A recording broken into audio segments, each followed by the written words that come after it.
Ang mga piloto nga po ng Philippine Air Force ng Pilipinas ay nagpakitang gilas sa exercise Pitch Black 2024. Sa katunayan ay ginanap ang exercise demonstration nito sa baybayin ng Darwin, Australia. Ano pat mga libu-libong mga turista ang nagsipanood dito at minalas nila ang mga kaganapan ng mga demonstration parade ng mga iba't ibang bansang piloto ng kanilang mga jet plane.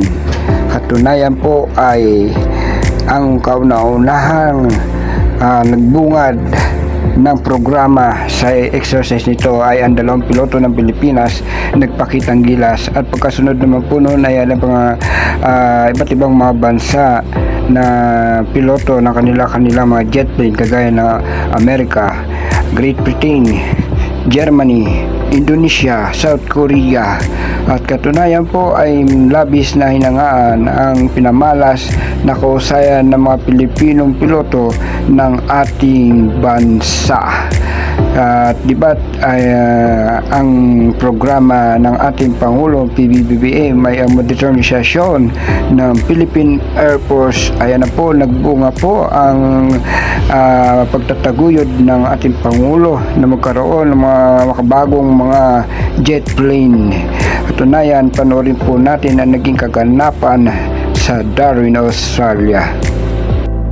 Matamang naghihintay ang mga libu-libong turista upang kanilang mamalas ang kausayan ng mga piloto. Ayan po yung dalawang pilotong Pilipino ang kauna-unahan nagpalipad na kanilang jet fighter at nagpamalas sila sa pagpapalipad ng Philippine Air Force jet.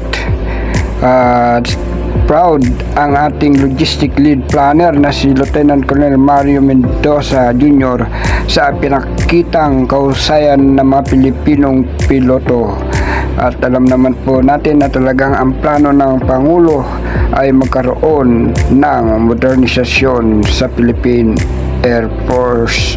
Katunayan po ang kagandahan sa ating mga Pilipinong piloto na sumali sa exercise nito ay maganda ang kinalabasan ng kanilang exercise sapagkat sila po ay labis na hinangaan ng Australian Commodore sa lahat ng mga nag-participate na mga bansa. Ang Pilipinas ay tinagurian niyang The Filipino Pilots Rocks. Panoorin po natin ang kanyang pahayag tungkol sa mga Pilipinong piloto na sumali dito. It's been a big speech, mate, with 20 nations, 140 aircraft and over 4,000 people attended. We welcome back to Pitch Black, Canada, France, Germany, Indonesia, India, Italy, Papua New Guinea, the real rock stars of the exercise, the Philippines.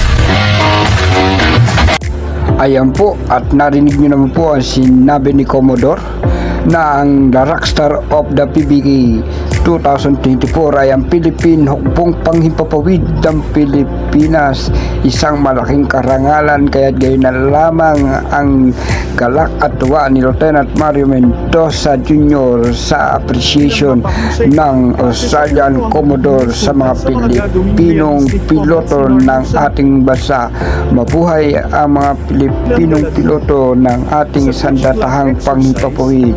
Good luck and more power sa mga susunod pang mga exercise at pagsagdami ng mga interesadong mga Pilipino na maging piloto ng ating Philippine Air Force. Mabuhay ang mga Pilipino na piloto ng ating bansa. Proud sa ating mga the real rockstar of the exercise, the rockstar of PBK 2024.